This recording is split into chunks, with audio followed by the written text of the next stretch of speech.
एक राजकुमार जिसके लिए भविष्यवाणी की गई थी, लेकिन उसने ताज छोड़कर तपस्या को चुना। जिस दिन उसका जन्म हुआ, एक सिद्ध ऋषि ने कहा, यह बालक या तो महान सम्राट बनेगा या फिर पूरी दुनिया को नई राह दिखाने वाला महात्मा।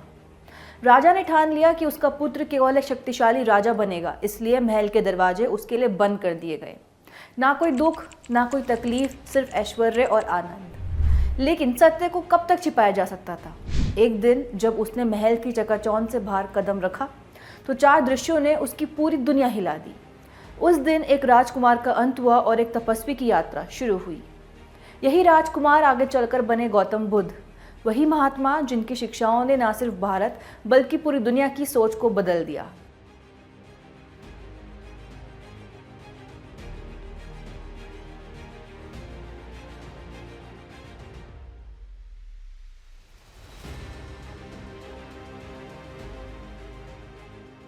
आज हम बात करेंगे बौद्ध धर्म के मूल सिद्धांतों और बुद्ध के जीवन की, जिसने करोड़ों लोगों को आत्मज्ञान की राह दिखाई।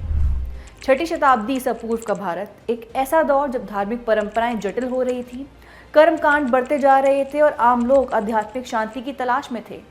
ऐसे समय में एक आवाज उठी जिसने पूरी सोच को बदल कर रख दिया, और वो थे गौतम बुद्ध। उन्होंने दुनिया को जीवन के 4 नोबल ट्रुथ्स और 8 फोल्ड पाथ की राह दिखाई, जो आत्ममोक्ष यानी निर्वाण तक ले जाती है। लेकिन क्या आपने कभी सोचा है कि एक राजकुमार जो ऐशो आराम में पला बड़ा, वह सन्यासी कैसे बना? शुरुआत करते हैं उनके जन्म से। गौतम बुद्ध यानी सिद्धार्थ गौतम का जन्म 563 ईसा पूर्व में लुम्बिनी में हुआ था। वे शाक्य गणराज्य के राजकुमार थे। उनके पिता शुद्धोधन कपिलवस्तु के शासक थे और माता महामाया देवी कौशल वंश की राजकुमारी थी।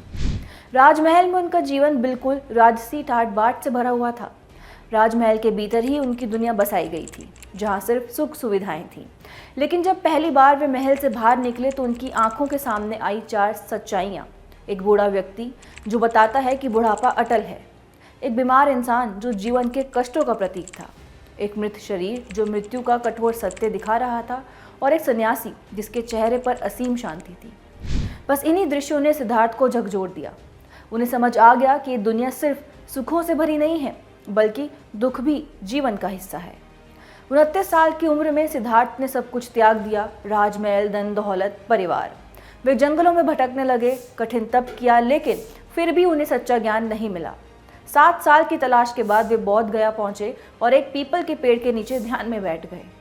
और फिर आया वह ऐतिहासिक क्षण। 35 साल की उम्र में उन्होंने परम ज्ञान प्राप्त कर लिया।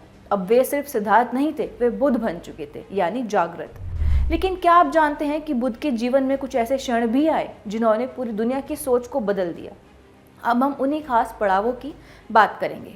पहला पड़ाव है जन्म। सिद्धार्थ गौतम के जन्म को हाथी के प्रतीक से जोड़ा जाता है, क्योंकि बौद्ध मान्यताओं के अनुसार उनकी माता महामाया ने सपने में एक सफ़ेद हाथी को देखा था, जो इस दिव्य जन्म का संकेत था। दूसरा पड़ाव संन्यास यानी महाभिनिष्क्रमण। 29 साल की उम्र में उन्होंने सब कुछ त्याग दिया और सत्य की खोज में निकल पड़े। इस घटना का प्रतीक घोड़ा है, क्योंकि वे अपने प्रिय घोड़े कंटक पर सवार होकर महल से निकले थे। तीसरा पड़ाव ज्ञान प्राप्ति। 7 वर्षों की कठिन तपस्या के बाद 35 साल की उम्र में बोध गया में एक पीपल के पेड़ के नीचे सिद्धार्थ को परम ज्ञान प्राप्त हुआ। यही वह क्षण था जब वे बुद्ध बन गए, और इसी कारण बोधि वृक्ष इस घटना का प्रतीक माना जाता है। चौथा पड़ाव पहला उपदेश, धर्मचक्र प्रवर्तन। 36 वर्ष की उम्र में सारनाथ, जो वाराणसी के पास है, उन्होंने अपना पहला उपदेश दिया। इसे धर्मचक्र प्रवर्तन कहा जाता है, जिसका प्रतीक है धर्मचक्र यानी व्हील, जो इस नए आध्यात्मिक युग की शुरुआत को दर्शाता है।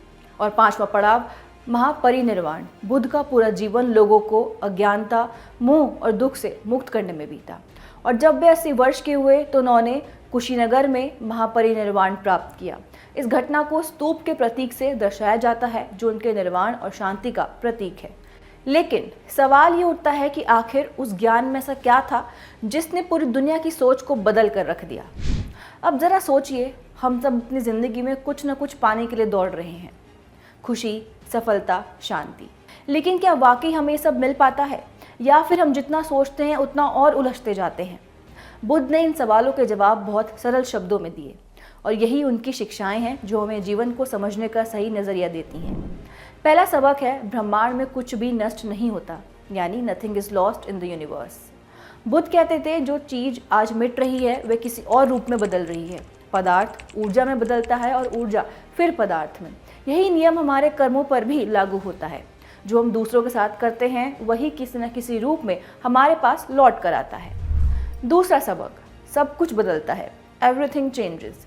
कोई भी चीज स्थायी नहीं होती। एक समय था जब धरती पर डायनासोर राज करते थे, लेकिन अब वे कहीं नहीं है। इसी तरह जीवन में सुख दुख, सफलता असफलता सब बदलते रहते हैं। बुद्ध ने हमें सिखाया कि बदलाव को अपनाना और उसके साथ संतुलन बनाना ही जीवन का सही तरीका है। तीसरा सबक, कर्म का नियम यानी law of cause and effect, Karma. हम जो करते हैं वही लौट कर हमारे पास आता है। ये ठीक वैसे ही है जैसे अगर आप आम का बीज बोएंगे तो आम का पेड़ ही उगेगा, नीम का नहीं। यानी अगर हम अच्छाई फैलाएंगे तो हमें भी वही मिलेगा और अगर बुराई करेंगे तो उसका परिणाम भी भुगतना पड़ेगा। यही कर्म का नियम है। उन्होंने 4 आर्य सत्य यानी 4 नोबल ट्रुथ्स भी बताए जो दुख को समझने की चाबी हैं। पहला है दुख। यह मान लेना कि जीवन में कष्ट आएंगे, चाहे वह बीमारी हो, बुढ़ापा हो या किसी अपने को खोने का दर्द। दूसरा है दुख का कारण यानी दुख समुद्र। हमारी इच्छाएं और लालसाएं ही इसका मुख्य कारण है। तीसरा है दुख का अंत, दुख निरोध। इच्छाओं पर नियंत्रण पाकर हम इससे मुक्त हो सकते हैं। और आखिरी है दुख से मुक्ति का मार्ग यानी दुख निरोध गामिनी प्रतिपदा, और वह रास्ता है अष्टांगिक मार्ग। अब सवाल उठता है कि यह अष्टांगिक मार्ग क्या है। बुद्ध ने बताया कि अगर हमें शांति और संतोष चाहिए तो हमें जीवन के 8 सिद्धांतों को अपनाना होगा। Right view, right intention, right speech, right action, right livelihood, right effort, right mindfulness, right concentration. अगर हम इन 8 बातों को अपनी ज़िंदगी में उतार लें तो जीवन का असली सुख और शांति हमें यही मिल सकती है, बिना कहीं और भटके। अब ये जानते हैं कि आखिर क्या चीज़ थी जिसने बौद्ध धर्म को इतना लोकप्रिय बना दिया। इसका जवाब छुपा है बुद्ध की उन्हीं सरल लेकिन गहरी शिक्षाओं में। निर्वाण यानी मोक्ष की प्राप्ति, कर्म का सिद्धांत, अहिंसा का मार्ग और धम्म का अनुसरण। बौद्ध धर्म समाज को एक व्यवस्थित रूप भी देता है। बुद्ध के समय से ही बौद्ध समाज एक संगठित सामाजिक व्यवस्था पर आधारित था जिसे संघ कहा जाता है। आइए जानते हैं कि बौद्ध समाज की इस व्यवस्था में कौन कौन से वर्ग शामिल थे। सबसे पहले बात करते हैं संघ की। ये बौद्ध समाज का सबसे ऊंचा समूह माना जाता था जिसका उद्देश्य था बुद्ध के उपदेशों का प्रचार प्रसार करना। संघ के नियम बहुत ही स्पष्ट थे जिन्हें विनय पिटक में संकलित किया गया था। ये नियम कर्म के सिद्धांत पर आधारित थे, यानी जो जैसा करेगा वैसा ही फल पाएगा। अब संघ के मुख्य स्तंभ भिक्षु यानी मॉन्क्स और भिक्षुणी यानी नन्स की बात करें तो ये वे लोग थे जिन्होंने सांसारिक जीवन को त्याग कर आध्यात्मिक मार्ग अपनाया। लेकिन केवल मॉन्क्स और नन्स से ही संघ नहीं चलता था।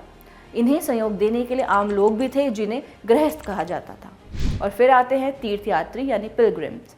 वे श्रद्धालु जो आध्यात्मिक ज्ञान की तलाश में एक स्थान से दूसरे स्थान की यात्रा करते थे। वे पवित्र स्थलों की यात्रा कर अपने अनुभवों से समाज को प्रेरित करते थे। इतना ही नहीं, बौद्ध धर्म भारत से निकलकर एशिया के कई हिस्सों में फैला, जहां इसे अलग अलग रूपों में अपनाया गया। अगर शुरुआत करें सबसे पहले पड़ाव से तो सम्राट अशोक का नाम सामने आता है। अशोक कलिंग युद्ध के बाद बुद्ध की शिक्षाओं से इतने प्रभावित हुए कि उन्होंने अहिंसा और करुणा के संदेश को दूर दूर तक फैलाने का संकल्प लिया। यही कारण था कि 3री शताब्दी ईसा पूर्व में उनके द्वारा भेजे गए दूतों ने श्रीलंका और बर्मा में बौद्ध धर्म की थेरवाद परंपरा की नींव रखी। इस परंपरा को मूल बौद्ध धर्म के सबसे पुराने स्वरूप के रूप में देखा जाता था, जहां ध्यान और साधना पर विशेष जोर दिया जाता है। वक्त बीतता गया और बौद्ध धर्म ने धीरे धीरे एशिया के और हिस्सों की ओर रुख किया। 2री शताब्दी ईस्वी में महायान परंपरा के रूप में यह चीन, कोरिया और जापान पहुंचा। यह परंपरा अधिक लचीली थी, जिसमें बोधिसत्व यानी परोपकार और करुणा का भाव प्रमुख था। यही कारण है कि चीन और जापान में इसे बहुत व्यापक रूप से अपनाया गया। लेकिन सफर यहीं खत्म नहीं हुआ। 7वीं शताब्दी आते आते बौद्ध धर्म तिब्बत और मंगोलिया तक वज्रयान परंपरा के रूप में पहुंचा। तिब्बत में इसे दलाई लामा के नेतृत्व में आज भी प्रमुख रूप से माना जाता है। बौद्ध धर्म को व्यवस्थित रखने और इसके विचारों को संरक्षित करने के लिए समय समय पर बौद्ध संघों यानी बुद्धिस्ट काउंसिल्स का आयोजन किया गया। पहली सभा 483 BCE में राजगृह में हुई, जहां महाकश्यप के नेतृत्व में सुत्त पिटक और विनय पिटक का संकलन किया गया। इसके बाद दूसरी सभा 383 BCE में वैशाली में हुई, लेकिन यहाँ बौद्ध भिक्षुओं में विभाजन हो गया और स्थविरवाद और महासंघिकाओं के रूप में 2 समूह बन गए। फिर 250 BCE में सम्राट अशोक के संरक्षण में पाटलिपुत्र में तीसरी सभा हुई, जहाँ अभिधम्म पिटक का संकलन किया गया और धर्म प्रचार को बढ़ावा दिया गया। चौथी और अंतिम सभा 98 सीई में कश्मीर में हुई, जहां सम्राट कनिष्क के समय हीनयान और महायान का विभाजन हुआ और महाविभाषा शास्त्र की रचना की गई। इन सभाओं ने बौद्ध धर्म को सही दिशा देने और इसे आगे बढ़ाने में महत्वपूर्ण भूमिका निभाई। अब बौद्ध धर्म के पतन के कारणों की बात करें तो यह धर्म अपनी सादगी और व्यवहारिकता के लिए प्रसिद्ध था, लेकिन धीरे धीरे इसमें भी मूर्ति पूजा और कर्मकांड शामिल हो गए, जिससे इसकी मूल पहचान धुंधली पड़ने लगी। इसके अलावा शुरुआत में ये पाली भाषा में था, जिसे आम लोग समझ सकते थे, लेकिन जब ये संस्कृत जैसी अभिजात्य भाषा में बदल गया तो आम जनता से इसका संपर्क कम हो गया। मठों में बढ़ता भ्रष्टाचार और भिक्षुओं का सांसारिक जीवन से कट जाना भी इसके पतन के प्रमुख कारण बने। इतना ही नहीं, हूणों और तुर्कों के हमले, विशेष रूप से मिहिरकुल और भक्तियार खिलजी द्वारा मठों को नष्ट किया जाना बौद्ध धर्म के पतन को तेज करने वाले कारक बने। वहीं शैव और वैष्णव परंपराओं के बढ़ते प्रभाव ने भी इसे कमजोर किया, लेकिन इसके बावजूद बौद्ध धर्म की विशेषताएं इसे अद्वितीय बनाती हैं। यह ईश्वर और आत्मा के स्थायी अस्तित्व को नहीं मानता था, बल्कि सरल शिक्षाओं और सामाजिक समानता को महत्व देता था। इसी कारण इसे निचली जातियों और गैर वैदिक क्षेत्रों, विशेष रूप से मगध और आर्यावर्त से बाहर के लोगों का भरपूर समर्थन मिला। इसका योगदान भी ऐतिहासिक रूप से अमूल्य है। अहिंसा और नैतिकता के सिद्धांत ने समाज को नया दृष्टिकोण दिया। वही नालंदा और तक्षशिला जैसे शिक्षण संस्थानों ने ज्ञान और संस्कृति को आगे बढ़ाने में महत्वपूर्ण भूमिका निभाई। साथ ही सिल्क रूट के माध्यम से व्यापार और सांस्कृतिक आदान प्रदान को भी इसने बढ़ावा दिया। तो बौद्ध धर्म कोई गुजरा हुआ अध्याय नहीं है, बल्कि एक अमर विचारधारा है, जिसने दुनिया को करुणा, अहिंसा और ज्ञान का प्रकाश दिया। राजाओं की गद्दियों से लेकर आम जनमानस तक, नालंदा की प्राचीन दीवारों से लेकर आधुनिक दुनिया की नई पीढ़ी तक, बुद्ध का ज्ञान आज भी हमें रास्ता दिखा रहा है। तो क्या हम इन सीखों को सिर्फ किताबों में छोड़ देंगे या इन्हें अपनी जिंदगी का हिस्सा बनाएंगे? सोचिएगा ज़रूर। इसी विचार के साथ मैं आपसे विदा लेती हूँ। फिर मिलेंगे एक और दिलचस्प विषय के साथ। तब तक सोचिए, समझिए और सीखिए और अपने जीवन को नई रोशनी से भर दीजिए।